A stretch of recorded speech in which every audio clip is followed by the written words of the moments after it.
Book of Genesis, chapter 33.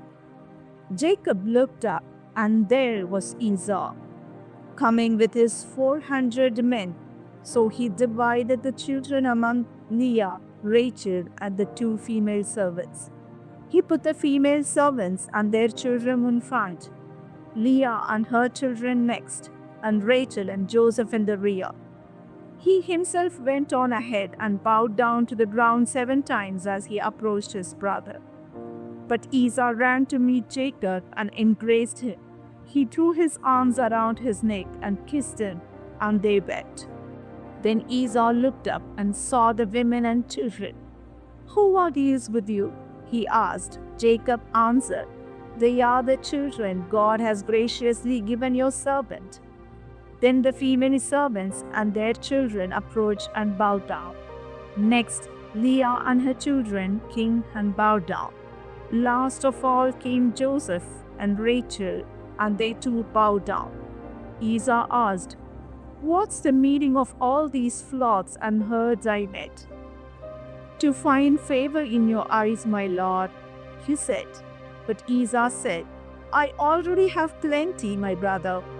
Keep what you have for yourself." "No, please," said Jacob.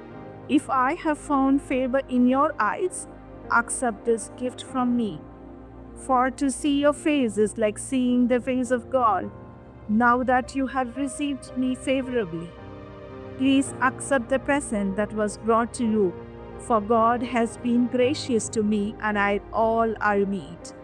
And because Jacob insisted, Esau accepted it. Then Esau said, "Let us be on our way. I'll accompany you."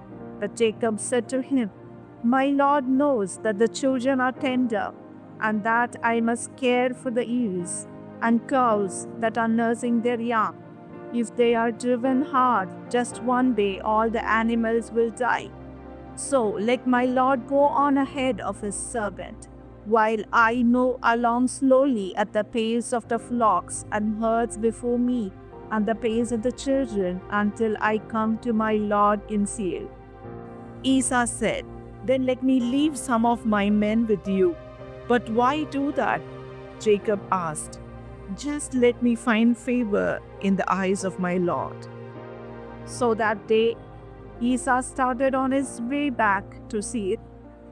Jacob, however, went to Succoth, where he built a place for himself and made shelters for his livestock.